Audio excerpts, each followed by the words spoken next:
Live. We'll give it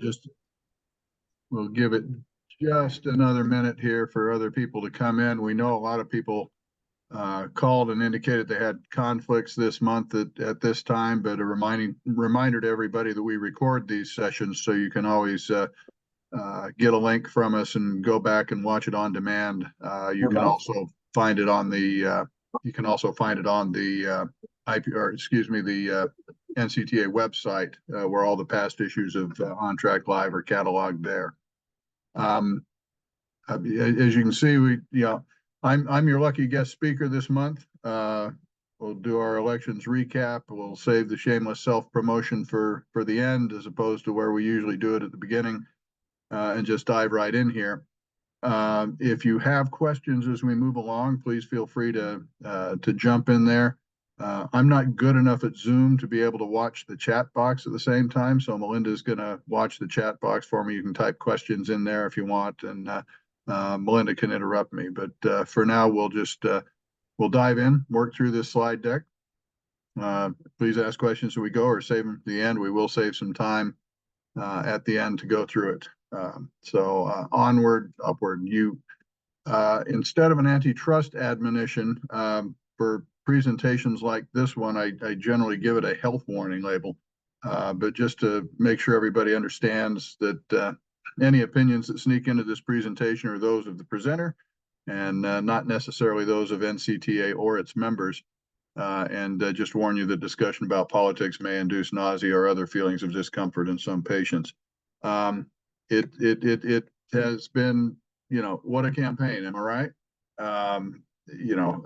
I can't, I follow politics like other people do fantasy football or fantasy baseball or those kind of things. And I can't recall a campaign like this before. American history major in college, probably the most recent election as consequential as this one. You probably have to look as far back as 1968 to find something. So it was an interesting time, very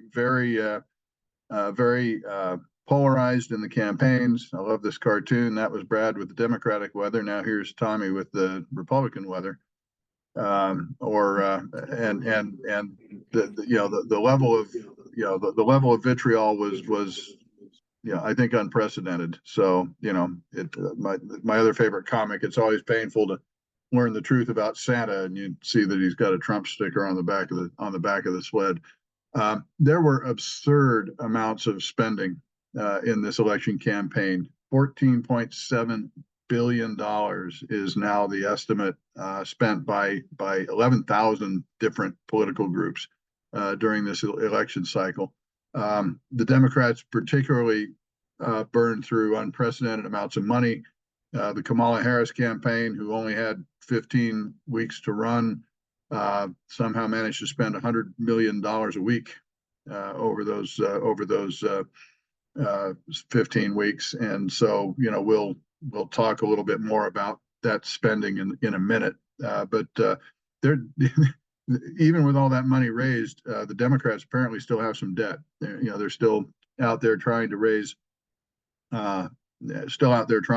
money to fill out the coffers, if you can believe that or not. And we're dealing with a whole new political information ecosystem that's out there. This was another fact that startled me. You add up all the viewership of all the mainline political talk shows that are on TV, and add all their viewers together, and you've got less than the number of people who listen to every episode of the Joe Rogan Experience. As you'll recall, some people got that. Actually, both candidates were spending a lot of time with influencers rather than with traditional media. President-elect Trump did a 3-hour interview with Joe Rogan, made himself late for a rally he was going to be doing up in Wisconsin, just to take advantage of that. But as you can see, it paid off. That traditional campaigning just outright failed. The Harris-Walz campaign had more paid staff, more field offices. They were, in states like Pennsylvania, they had ground troops out there. They were contacting another voter on some crazy rate, like every 2 minutes, another voter was getting their door knocked on. They raised more money. They ran more TV ads. You know, they had more popular surrogates with, you know, Beyonce and, you know, you name them coming out to do the rallies. The Democrats spent way more money than the Republicans did, but it did not pay off for them. So you remember all those tight race predictions. You know, it wasn't tight at all. President-elect Trump comfortably won both the Electoral College and the popular vote. They won in all 7 of the battleground states that were up for grabs. Trump became the first Republican presidential candidate to win the popular vote in 20 years. As you'll recall, there's been a lot of pushback from the Democratic side of the aisle against the Electoral College because we've had these elections where the Democrats will win the popular vote because of the larger numbers they can turn out in the big urban areas, but lose the Electoral College. Trump won the popular vote as well by several million votes. Trump made gains in every region of the country. He made gains with nearly every demographic group. We'll go into that in a little more detail here in a minute. And at the same time, the Republican Party took back control of the U.S. Senate, defeated 3 incumbent Democratic senators. That's a big deal. It's really hard to defeat incumbent senators, and also managed to maintain control of the House. So all the tight race predictions didn't come true. Wasn't really that tight at all. And so here's the I call it the near final tally. Believe it or not, there are still some places out there that are still counting votes. But President Trump goes way beyond the 270 necessary to win the Electoral College, and also wins the popular vote. Right now, it's looking at, where are we, about 3.5 million more popular votes.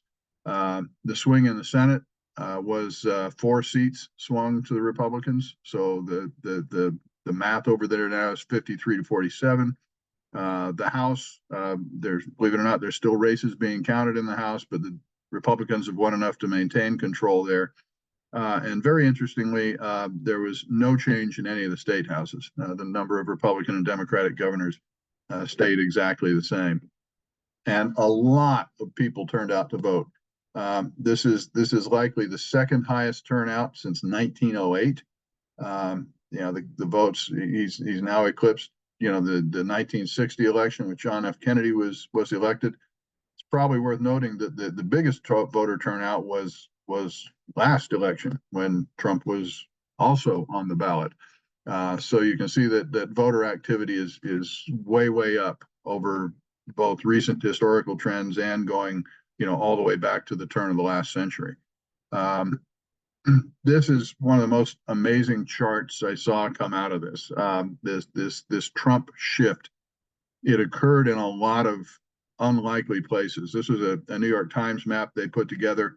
Both the color and the length of the arrows matters here. The longer arrows show an even bigger shift. So this is comparing how people voted in the last election versus voted in this election, and you can see people moving to the Trump side really in every region of the country. The only places where the Democrats, made up some ground, you see a few fairly good-sized blue arrows there around Atlanta, a couple of smaller arrows around Denver, but for the most part, and really surprisingly to a lot of us, places that have been traditional Democratic strongholds. I mean, New York, look up around New York City, big swings away from the Democrats and toward Trump. Look at Florida, South Florida, big swings toward President Trump. And this is the nerdiest chart I'll show you today, but this captures that change in the vote margin. Trump won more across the board, both in areas where he won last time, he won bigger, and places where he didn't win last time, he picked them up. And again, I mentioned South Florida. Those red dots in the upper right quadrant there show places that used to be very Democratic that swung toward Trump this time. The size of the circles is the size of the areas, and you've got places like Miami-Dade, Florida, huge area that used to vote Democratic swung strong to President Trump. Some of those other bigger red balls there right in the middle of the chart are the area we talked about before in New York and places like that. So, the gains came in a lot of unexpected places. He attracted more high-income voters and more voters in urban areas than he ever has before. You can look at the chart on the left here that shows how some of the larger economic centers have been shifting toward Democrats in recent election cycles, but they've swung back now. The Democratic gains that they made around Phoenix and around Orange County in California didn't last. Those swung back to Republicans. Miami-Dade County shifted red for the first time. Tarrant County down around Dallas shifted back to Republicans after being with Democrats before. Same goes for some of the suburbs of New York. You can see there, and Trump gained new voters across all income, across the income spectrum, but he gained the most ground actually in the wealthiest areas, which is also an interesting development. He also gained across all demographics. It wasn't just the high income urban areas. He also made big gains in rural areas and across every other demographic. So again, the size of the arrow here matters. You see the shift among Latino voters. Every category shifted toward Trump. The biggest shifts occurring in rural areas. The biggest shifts occurring with men. Black voters, a little bit more of a mixed bag, but a heavy shift toward Trump, especially in the rural areas. Again, especially with men. There was a lot of talk about this being, the female voters deciding this election. And this was largely Democrats going hard into the abortion issue. Trump made gains with female voters as well in most places, and again, very heavily in rural. And among younger people, again, very, very strong. Young Latino voters moved the strongest toward Trump, but really across the board pickups. Again, one of the things we're seeing is in education. The one area where he didn't pick up was white voters with a college degree. Continued to shift a little more toward the Democratic Party. So it's causing a lot of people in the political ecosystem to ask the question: have Democrats lost the working class? Folks as old as me remember the times when the Republican Party was the party of the business owners, and the Democratic Party was the party of the workers. You can see this looking back to the late 1990s, how this shift has gone with the Republican Party moving from being the party of high educated, high income to where we are now, where they've essentially co-opted lower income, lower educated voting groups. And you've seen the exact opposite switch from the Democrats. And so Bruce Mehlman, who you notice I've stolen a lot of his slides, we link to him in our publications all the time. I think he's one of the brightest political analysts in Washington. We've actually had Bruce on this On Track Live program before, but he compares this to swapping the factory floor for the faculty lounge. That seems to be the core of the Democratic base now is higher educated, higher income folks who trust experts, if you will. More about that in a minute. And tell a very old joke. I used to tell this joke all the time. I'm not quite sure what it means in the current environment, but the old joke is that everybody is born a Democrat, everybody becomes a Republican when they start paying taxes, and everyone hopes to make enough money to become a Democrat again. It's interesting that in this last election, Democrats fared better with the richest Americans than the poorest for the first time in decades. Now, note, this is not about Democrats making gains with the rich, as you saw in the previous charts. Trump actually outperformed with wealthier demographic classes than ever before. But it's really a factor of losing lower income people's support even faster. So when you look at the division between who voted for Democrats this time, were they rich or poor? For the first time in a long time, they were more rich than they were poor. And so that's a very interesting shift in the Democratic Party. So, should have seen this coming, probably. I pulled out 3 slides that I used before the election to review. So my first before the election slide was, what do voters really care about? And recalled that time back in 1992 when James Carville was running Bill Clinton's first presidential campaign. He had posters made and hung up in every Clinton campaign office in the country that said, "It's the economy, stupid." Focus on that issue. And although polling wasn't right about a lot of things, all of the polling done before this election were what are the issues that you care about the most? They were strengthening the economy, defending against terrorism, reducing the influence of money in politics as we spend $15 billion on it, reducing healthcare costs and so forth. You look down that list, abortion comes in way lower. Climate change barely makes it onto the chart. So, it's the economy, stupid. I have modified that a little bit. I think that for the new age, we shouldn't say it's the economy, stupid. We should say it's the cost of living, stupid. I'll show you why in just a second. But this was the environment that voters were voting in. High mortgage rates, high home prices, food spending prices that were at a 3-decade high. The last time mortgage rates were that high was in 2000 when Bill Clinton was president. Brad Pitt was marrying Jennifer Aniston, and Apple Computer was worth $15 billion, which is less than 0.5% of its current value. And when I say we need to start saying it's the cost of living, stupid, and not the economy, stupid, was, if you'll recall, in the early stages of the Biden presidential campaign, they actually leaned in to the term Bidenomics.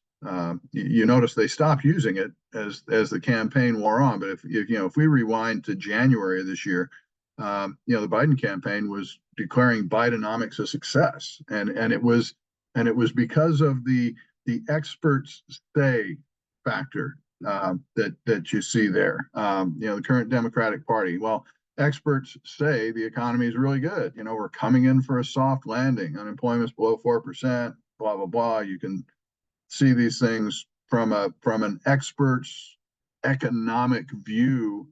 The stock market was doing well. From an expert's economic view, the economy was in pretty good shape and better than pretty much everywhere else in the world. But that's not what people perceived. What people perceived was that $100 worth of groceries in 2019 now costs $125. Kids can't afford to buy houses.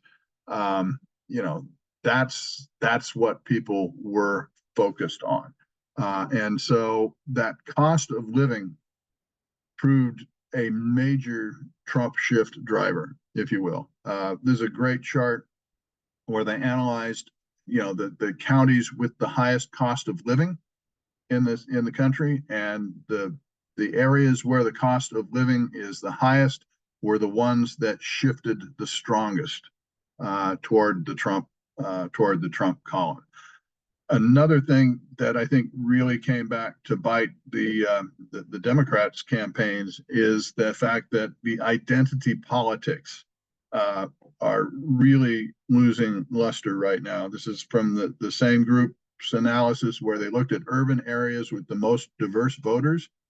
The urban areas with the highest shares of non-white voters shifted the strongest toward Trump. So, the identity politics appeals, weren't gaining traction either.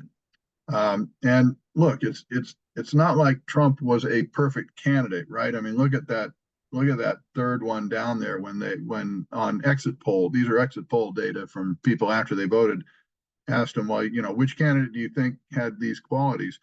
nobody apparently was really voting for Trump because they believe he has good judgment necessarily, but they did believe that he cared more about them or their issues than the Democrats did, can bring needed change, and critically, who has the better ability to lead.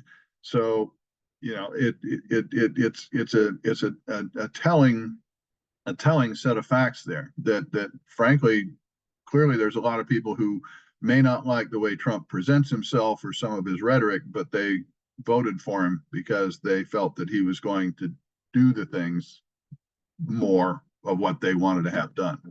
So that whole a key part of the Democrats' campaign was "I'm not Trump." That wasn't enough. All right, so five questions. Again, I stole this from Bruce Mehlman, but who was seen as the change candidate? Harris, can bring about needed change. 3/4 of the people said that over Harris. Who was more trusted on the economy? A more narrow one, but overall, Trump more trusted on the economy. Um, you know, would abortion or immigration bring out more voters to vote against Trump? Some, but certainly not enough because those did not rise to the level of the most important issues. Um, who executes better, who got out the vote. This is an old chart. Trump did win the popular vote. He won it decidedly, and he won it despite having a fraction of the get out of the vote apparatus in place that the Democrats were playing. And then finally, was the polling wrong? Yes, it was. And all the best pollsters, by the way, in front of this election, were saying, look, our polls are going to be wrong. We just don't know how or in what way they're going to be wrong. Well, they were wrong again, and so there's lots more hand wringing analysis going on to try to figure it out. In the end, maybe this is the only chart we need from now on. The party leading on Gallup's Gallup the poll people, the party leading on their most important issue always wins. Go clear back to 1952. You line up the issues. What was the hot issue then? Who was ahead on that issue with the public, and it won every time. And by the way, most of the time, it's the economy. And so, Trump's advantage on being perceived as a candidate better able to handle the economy on this one is probably the key reason that brought him back into the White House. So, taking nothing away from President-elect Trump's achievement, I do think it's useful to look at the losing sides at own analyses of what went wrong for them. And I think Mark Thiessen, who's a Washington Post columnist, summed it up this way: 8 critical ways Democrats helped Trump. Number one, they ignored warnings from liberal economists that their massive new spending would unleash disastrous inflation. When I didn't put the chart in here, maybe I should put it back in, but the amount of spending under the Biden administration between the big transportation bill, the Inflation Reduction Act, the early post-COVID injections of money to restart the economy. When you looked at all of that federal money that was being poured into the economy, it rivals the New Deal in terms of percentage of the gross domestic product. Huge amounts of money. Their own side's economists said that might not be a good idea, but they did it, and it did kick off inflation. Again, this is Mark Thiessen, a liberal's words, not mine. They created a border disaster. When they finally did move to reinstitute some of the controls Trump had on the border, it was too late in the game. Their catastrophic withdrawal from Afghanistan convinced Americans they were incompetent. They broke their promise to unite the country. They covered up Biden's cognitive decline. They didn't give voters a benign alternative when they did replace. What that means is when they did replace Biden, they replaced him with a objectively liberal California candidate. They offered Americans continuity when Americans wanted change, and their campaign of lawfare locked in Trump's nominations. The fact that all these suits and prosecutions got filed against Trump all over the country, which the Democrats assumed would besmirch his reputation, not only didn't register with a lot of voters, it actually turned a lot of Republican voters toward Trump, and made it so that some of those earlier Republican challengers were not able to compete against him to actually get the nomination. There is a ton of Democratic Party soul searching and blame casting going on now. The Democrats are not united on what exactly went wrong and who to blame. But again, quoting from another liberal political analyst, Jonathan Chait at New York Magazine, the Democrats' only chance of winning in retrospect was to pick a nominee who could credibly run as a complete outsider, untainted either by the 2020 primary leftathon or the Biden administration's record on inflation and immigration. And in fact, in choosing Harris to replace Biden, they had doubled down on both accounts. A lot of Harris's far left positions in the 2020 primaries, when she made a short run at president, came back to bite them. She never was, it's hard to be the vice president for 4 years and now not own what that administration had to do. And probably the single biggest glitch in the Harris campaign was when she appeared on The View and they asked her how she would differentiate herself from other things in the Biden administration, and her answer was, I can't really think of anything. And so hard to be the change candidate when you're incumbent.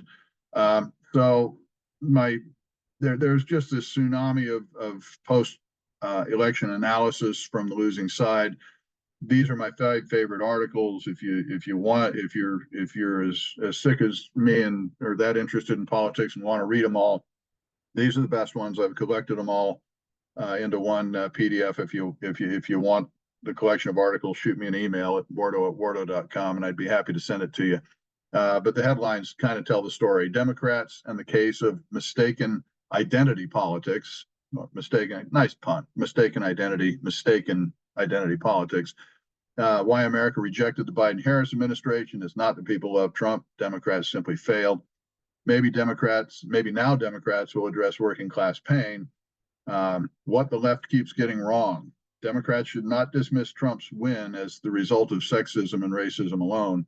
And finally, from across the pond at The Economist, Democrats need to understand Americans think they're worse. Blaming America for Trump's successes only guarantees more of it. So one last bit of post-election analysis from that side of the aisle, and it has to do with how this new information ecosystem we're dealing with cuts both ways. Back to the Joe Rogan Experience slide of several slides ago. In recent years, liberalism has been consumed by a panic over misinformation, an impulse toward the management of online discourse and media coverage to protect the vulnerable public from this lure of populism and conspiracism.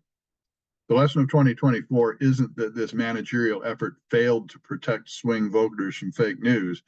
It's that it succeeded in a more perverse purpose. It protected liberals from reality, from seeing all the ways that their own choices were leading downward to a predictable defeat. Again, these are Democratic liberal postmortems of the election, and it'll be interesting to see what happens now. There's no clear leader of the Democratic Party at this point. Their caucus is still split.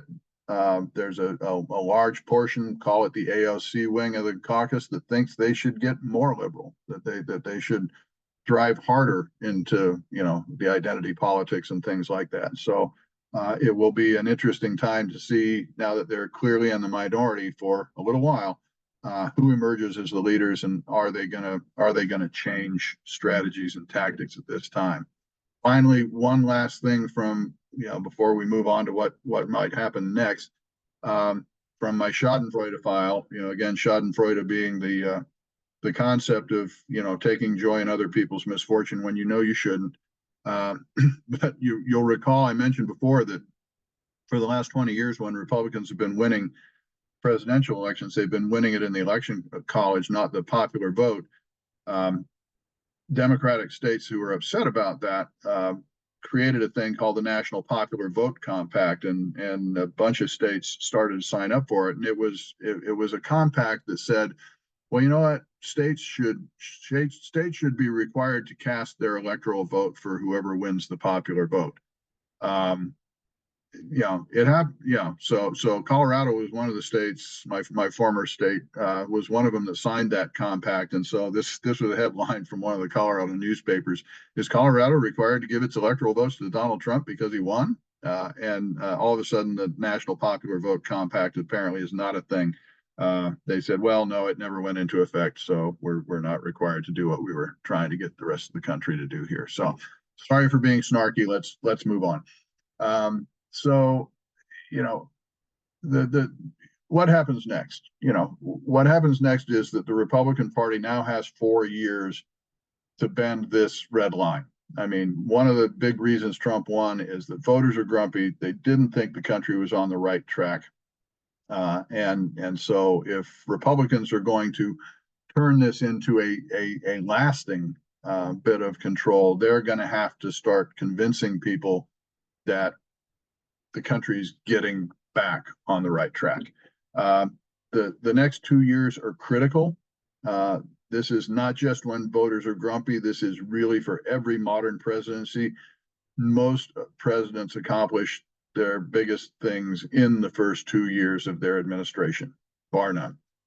So the next 2 years are absolutely critical. The fact that the Republicans control both chambers of Congress is a big deal. When the White House is the same party as both houses of Congress, more stuff historically tends to get done. But don't expect voters to be patient with this. There has been no partisan alignment that has lasted more than 2 years in the last, 7 Congresses. So, if you were a betting person, you would bet that, obviously the president's not going to change between the 119th and the 120th, because the president's in for 4 years, not 2. The Senate could flip back, maybe not likely. We'll talk about that in a minute. But the House is in real danger of flipping back to the Democrats unless the Republicans are really making people happy in the next 2 years. And if you look at that average duration of control, in the 20th century, when most of us were born, the House and the Senate would typically remain under control of the same party for a decade or more.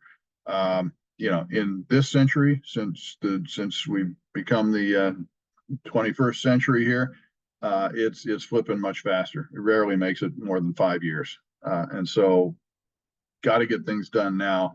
Every election is a change election now. Going back clear to the turn of this century, you've only had 2 elections that did not result in a change in control of either the House, the Senate, or the White House. So I'm suggesting that there is a sense of urgency to get things done right now, and pointing out that a mandate for change does not necessarily equal a lasting political realignment. Every time you see one of these things that's interpreted as a wave, it doesn't take very long for things to switch back the other way. So let's look at the situation in the House and Senate, and whether the Republicans, how much they're going to be able to take advantage of the degree of a change mandate that they have now. In the Senate, I mentioned before that the Republicans defeated 3 incumbents, which is, again, a very difficult thing to unseat an incumbent. they didn't have to unseat an incumbent in West Virginia because Joe Manchin had stepped down, and that one was a foregone conclusion. But they did defeat sitting senators in Montana, Ohio, and Pennsylvania. They did not defeat the incumbent senators in the other four battleground states. So the issue of coattails, Trump wasn't able to sweep all those people in with him. But still a strong showing. That 53 to 47 number is really relevant because it means there's what I'll call no Manchin factor. Remember when the Democrats had control of the Senate, Joe Manchin is a member of the Democratic Congress, but leaning more toward Republican objectives, really created fits for him because they couldn't always count on his vote. The fact that he caved in on the Inflation Reduction Act was really actually ended up being his political downfall in the state. The fact that the Republican control now is going to be 53 to 47 means they're not going to have a Manchin factor to deal with. I mean, you've got some independent-minded Republican senators in Alaska and Maine that ordinarily could hold things up like Manchin did to the Democrats. But with that margin, the Republican majority can afford to lose those votes and still advance their agenda. Remember, too, that the Senate is where cabinet appointments get approved, and even more importantly, where judicial appointments get approved. And I will submit that was the most lasting effect on America and American politics from Trump's first term was the number of judges that he was able to appoint and the shift to the right of the judiciary because of that. That is a huge issue in the next 4 years. We'll talk about that in a minute as well. But if you had to pick which body would you want the Republicans to have the bigger majority in, it would be the Senate. And actually the Senate map favors Republicans pretty well for the next two election cycles. I mean, this election cycle was brutal for Democrats. I mean, they were defending seats in all eight of those states that you see listed on the right there, voted for Trump last time, and they needed to defend seats in those. It was a brutal map. The next two elections aren't quite that brutal, but still the Republicans really only have a couple of seats at risk in the next election in 2 years, and only a couple at risk in the 2 years after that. So the Senate's looking pretty favorable to stay under under Republican control for a while now, unless people get, again, really grumpy. As you saw, Trump's coattails, were limited. He wasn't able to bring along the Republican candidates for Senate in Arizona, Michigan, Nevada, and Wisconsin. But it's also interesting to see, despite that, the partisan divide in the Senate deepened even more. There are only 3 states now that have members that have senators of different parties. Every other state, they're either both Republican or both Democrat. So that partisan diversion of the country is continuing there. The situation in the House, as I mentioned, they're still counting votes. The Republicans have retained control. They got the 218 seats that they needed. There's 5 seats out there still undecided. 2 of them are being led by Democrats. 3 of them are being led by Republicans. We'll see how it all shakes out. But the Republicans will keep control. That's a good thing. That means you get to set the agenda. That means you're the party that can issue subpoenas to the other side. So, if the Democrats had taken the House back, you would have seen, one investigation of another after another of the Trump administration, similar to what the Republican House was doing to Biden. But that narrow margin makes it is still a really sticky situation in the House. The Republican caucus in the House is not united. You've got a very conservative far right wing that continually makes trouble for their leadership, and we can expect them to continue to do so. So again, that the Republican control of the House looks really, really impressive on the map. There's a lot of red out there, but it doesn't provide a lot of wiggle room in the actual chamber. Another Bruce Mehlman chart that's fascinating. This is the first time since 1795 that we've had 3 consecutive Congresses with single-digit party division in the House.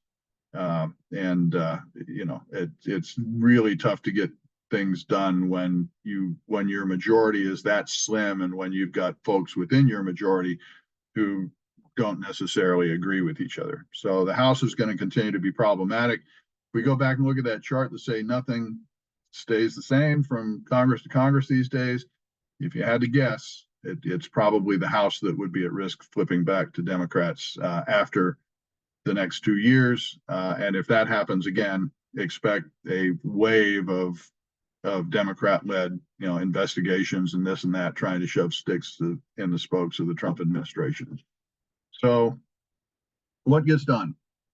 You know, these election results are, you know, they present a likely near total reset of federal energy and environmental policy. And I will point out that this is not Trump's first year in office. This is Trump's 5th year in office. You know, in his first term, you know, unlike his first term, let's put it that way, the initiatives and personnel are already in place to hit the ground running. There was a lot of time wasted in the first Trump administration, you know, getting butts into the chairs and figuring out what they were going to do. You know, the fact that that he's got Republican control of both chambers of commerce helps make that easiest. The early cabinet appointments show that, you know, he's appointing Trump loyalists, and the folks who are being appointed are 100%. You know, if this was an election demanding change, the folks that are being put into the cabinet positions are personalities that are big change, burn down the house kind of policy folks. You know, a lot of the top line appointments have already been made. What I'm really watching for is as the I mean there are literally 4,000 politically appointed positions to fill throughout the administration. So you're seeing the cabinet positions being done now, but as some of those lower down political chairs start getting filled within each of the agencies, that's really going to tell. Those of you who are loyal On Track Live watchers, you saw last month we hosted Manny Gunasakara. You know, she's one of those folks who worked on Project 2025. You know, was the developer of the EPA section. You know, as more people like her get placed in some of these other positions, that will give us a clearer roadmap as to exactly where we can expect the policy provisions to go and which things are going to get emphasized. And for our audience, it's reassuring that a lot of those names that are expected to go into those positions are folks who are already familiar with coal issues and energy issues and regulatory issues. So it's not like they're going to require a lot of education time to come up to speed. From the old Washington, D.C. saying that personnel is policy, you know, Trump has been rolling out his cabinet nominees at a record pace. He's now, I mean, Biden rolled him out pretty quick last time, but Trump is making his announcements at a pace that the Hill newsletter estimated at 5 times the pace of them.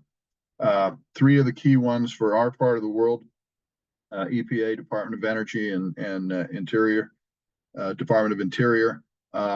These are all, you know, these guys do not fall in. You know, if you're reading the news now, you're seeing all the headlines about Pete Hegseth and Matt Gaetz, super controversial nominees. These guys are not in that category. EPA Administrator Lee Zeldin, he's a former congressman from Long Island, New York. Pretty blue area again. We saw the arrows shifting up in there. He doesn't have a huge environmental record.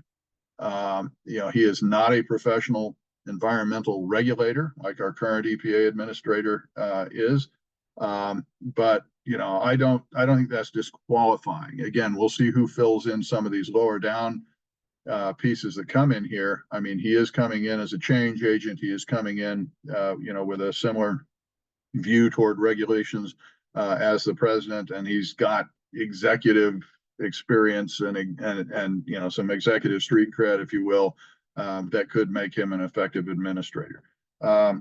in the Department of Energy slot, Liberty Energy CEO Chris Wright. Liberty Energy is a Denver-based firm that works in the oil fields. They're one of the major companies that supplies chemicals for fracking and that sort of thing. Very well-spoken guy, a frequent on the conservative news channels, frequent spokesperson, talking head person there. My favorite Liberty Energy Chris Wright story was when another Denver-based company, North Face, the makers of sportswear, famously announced that they were going to refuse to put Liberty Energy's logo on any of their outdoor wear because, evil fossil fuels. And Chris Wright came out and forcefully rebutted that by pointing out that all that sportswear that they were selling is made from petroleum products. So he will not be a shrinking wallflower, but clearly a guy who knows something about energy. And over in Interior, who of course controls coal leasing and use of public lands and all that kind of thing, North Dakota Governor Doug Burgum also ran for president. Very credible guy. Has an actual demonstrated record as a policymaker that's an all of the above record. He's not opposed to solar and wind and that kind of thing. In fact, North Dakota develops a lot of it, but he's a credible all of the above guy, and does have a lot of governmental experience. Came out of the business sector though, so makes an attractive Republican candidate there. President Trump also announced that he's forming a new National Energy Council, and Burgum will chair. So you're going to start hearing Burgum referred to as the Energy Czar. So he's going to chair that multi-agency National Energy Council. Chris Wright will be on that council. Burgum will chair it, and there will be a bunch of other stakeholders there as well. So what to watch for in the energy, and I'll just wrapping up here real quick. We'll have 10 minutes for Q&A if we want any. What to watch for in energy and environmental policy, return of the drill, baby drill talk. You're not going to see this administration try to get in the way of fossil fuels. Watch for a bunch of sweeping executive orders in the first days of the administration at the end of January. Biden set a record price with executive orders when he came in last time. Expect a whole bunch of orders from Trump that reverse a whole bunch of those Biden orders, plus some others that set their own agendas. A lot of questions about what happens to the Inflation Reduction Act now. Most of the money appropriated by the Inflation Reduction Act hasn't been spent yet. So a lot of that funding is at risk if the new administration just decides not to spend it. I don't expect it to go away all the way, however, because there's some program elements that are popular in red states that may remain. So I don't think the Inflation Reduction Act gets totally reversed, but I think you're going to see it get redirected and maybe spend a little less money. Carbon capture incentives, which were also part of the IRA, are likely to get a boost under this administration. You're going to see a lot of executive directions to relook at a bunch of the many rules the Biden administration punched out targeting coal. But I will caution a little bit of exercise a little bit of caution on that, because relooking at a lot of those rules can entail some lengthy rulemaking procedures that may take us out of this 2 to 4 year window. They'll look at them, they'll reel some of them in, but some of it's going to take time to unwind. I think you're going to see a reshrinking. I say a reshrinking of the EPA workforce. The last time Trump came in, 700 people quit. The Biden administration has made a huge effort and has vastly expanded the workforce again. I think you can expect to see that go down because the new EPA administrator is probably going to start cutting some positions, and you're probably also going to see some Biden enthusiasts within the EPA are going to decide they don't want to deal with it for 4 years and it's time to retire. I think you're going to see more attempts to move federal agencies out of Washington. If you'll recall, they tried to move the BLM out of Washington to Grand Junction, Colorado under the last Trump administration. They're now talking about repeating that and frankly doing it with a whole bunch of other agencies. And one thing of interest to this group, because a number of people who frequent this served on the National Coal Council before, federal advisory group to the Department of Energy. That the Biden administration allowed the charter for the National Coal Council to lapse. It's in drafts of the executive orders that I've seen. Among the recommendations. Not sure if they'll get adopted yet, but there's a lot of people pushing to reestablish the National Coal Council.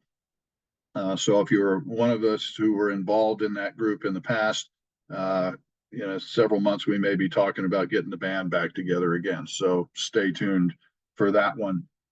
It just so happens that the caretakers of the corporate, the Federal Advisory Committee lapsed, but the corporate entity that was National Coal Council still exists. We just mothballed it. It's Danny Gray from Eco Material, the past chairman, Randy Atkins of Ramaco Coal, the chairman when it died, and myself, who was vice chairman when it died. We've just been holding on to the corporate remnants and the last of the funds that were in the National Coal Council. So if the president does decide, or if new Secretary Wright does decide to reinstitute it, we're going to be ready to hit that ball rolling quickly. So stay tuned. What to watch for in transportation policy. I'll try to say this as diplomatically as I can. If shippers and Class 1 railroads constitute different political constituencies, then the railroads have the upper hand with the Republican administration and Congress.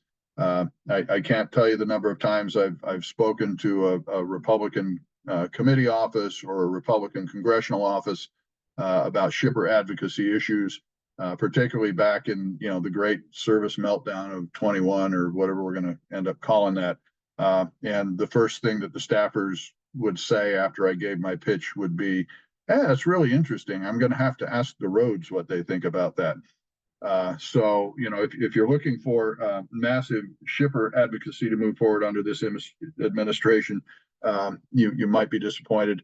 Over at the Surface Transportation Board, we're expecting the chairmanship to shift from Robert Primus, who has been a big shipper advocate. Emily and I had a great conversation with him last Friday, in which he's still super engaged in those things. But he'll have to give up the chairmanship. It's likely going to go over to Patrick Fuchs, who Emily and I have a call with this afternoon. And you'll recall, Patrick spoke at our fall meeting in Tucson. I wouldn't say he's a shipper advocate, but he's not adverse to a lot of the things that the shippers need to have done. So that's not an upsetting transition, particularly. The issue with STB at this point is they've got 2 Democrats and 2 Republicans and a vacant seat. It's always been hard for STB to push initiatives forward. It's even harder when it's 2-2. That vacant STB seat will be filled by a Republican, but there's a question as to when. STB is obviously not the highest on the list for this staffing up that's going to be taking place. As pertaining to mainstream transportation programs, things like building highways and that kind of stuff, it's not likely to change much. Most of those programs are locked down from the last big transportation bill that happened in 2021 under the bipartisan infrastructure law. And the Highway Trust Fund has very specific rules that prevent monkey business. Where transportation issues did appear in the Republican Project 2025 documents, it mostly had to do with things like eliminating funding for biking and walking paths, and the public transit folks are probably more worried than other sectors of the transportation area.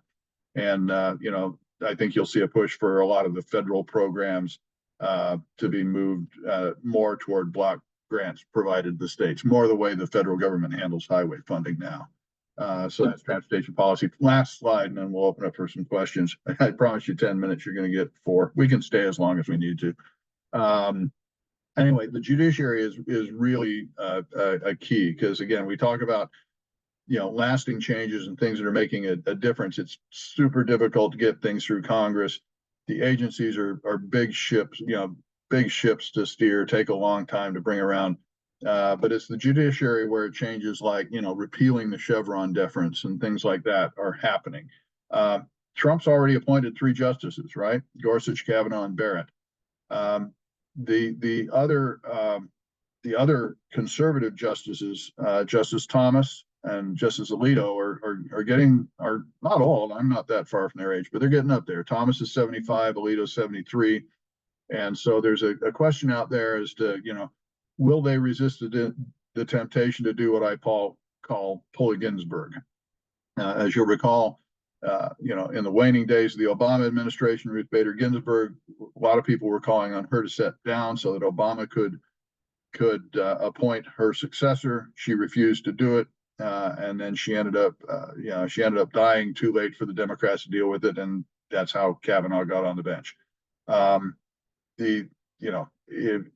Again, I don't think this is an imminent issue. The Senate looks pretty secure for the next 4 years, not just the next 2. But I think you'll start seeing people say, "Come on, Justice Thomas, come on, Justice Alito, step aside. Let us replace with conservative justices who are in their 50s, so that we can lock this in for a couple of decades." The oldest Democratic justice, Sonia Sotomayor, is going to be 74 at the end of Trump's term, but she's indicated, there was a brief thing saying, well, she's got to step down right now. She was smart enough to know that they wouldn't be able to get a Supreme Court justice through the Senate in the next 2 months, so she's sticking around. But again, she's 74. There could be another seat at some point. So this really sets up a situation where the Supreme Court, by 4 years from now, could have a majority of the court all appointed by Trump. So it'll be an interesting thing to watch. So stay tuned. Here's the shameless self-promotion you've all been waiting for. We read the news, so you don't have to. NCTA has a bunch of resources. Our On Track biweekly newsletter, this webinar that we do every month. Remind everybody to mark your calendars. I'm sure these issues will be a large point of conversation at our spring conference, so make sure you're planning to join us in San Antonio, May 19th to May 22nd. We appreciate your membership and your support. Melinda sent out your next year dues invoices are in the mail. Hopefully, if you'd like to pay them with this year's budget funds, go ahead and pay us early. If not, she'll send you a reminder come January. But we really do appreciate your support, and I promise to, people ask me, I read news for a living, and I describe it as an occupational hazard. So you can look to us to go with the comic there. My desire to be well informed is currently at odds with my desire to remain sane. So with that in mind, if there are any questions, we would, again, we don't have to stop at the end of the hour, but that's the end of the presentation for now. And I'll stop sharing here so I can see people and say, are there any questions from the group? I don't see any in the chat yet. No, we don't have any in the chat, but if anyone wants to type anything in or unmute and ask a question, please feel free to do so. While you're typing or unmuting, John, any quick passing comments about Doge? Doge, the Department of Government Efficiency. So glad you asked. So those of you who are sick like me and paid close attention to the campaign, watched the bromance evolve between Elon Musk and President-elect Trump, which they're still there. So the role that President Trump is giving to Elon is, and also Vivek Ramaswamy, another conservative who ran for president for a while, he's putting them in charge of a new Department of Government Efficiency. Anybody who's followed Elon Musk has the traditional Silicon Valley approach to business, which is, move fast, break things, and then fix them, which is a sentiment that this department, and I will say department, is supposed to bring to this government administration that has this change mandate. Now, it's not going to be a formal department, and even the name is a joke. All right, the Department of Government Efficiency is DOGE. which is a peon to Dogecoin, which is one of Elon Musk's favorite cryptocurrencies. And if you've never seen it, it's the one where the coin has the picture of the Shibu dog, which is why it's Doge. Doge. So they gave this department the acronym. It's not a real department. They're not going to staff up. This is going to be a kitchen cabinet body of advisors who are expected to look all over the government and come to the president with more ideas for improving efficiency, cutting waste, that kind of thing. So, it's going to be interesting. But, I think the election results bear out, let's put it this way. I think the administration is probably the headlines are going to be every bit as chaotic as they were in the last Trump administration. The news conferences are going to be every bit as chaotic. Some of the ideas may create some chaos.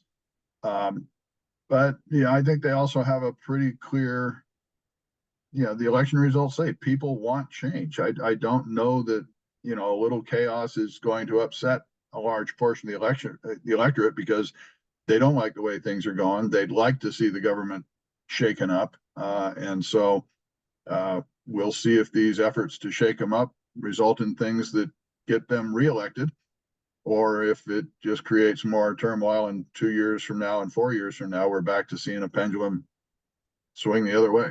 So get ready for more chaos, I guess, is my takeaway from the Doge department. So. Excellent. Well, seeing no other questions, John, you obviously covered it very well.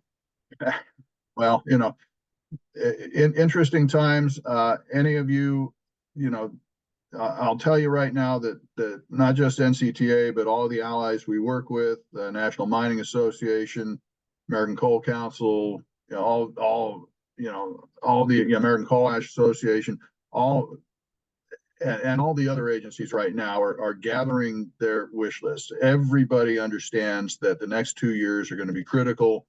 Things are going to happen fast. And so if you've got any input on, what we should be focusing on, now's the time to get it in. All those entities are right now coming up with their game plans, determining their priorities.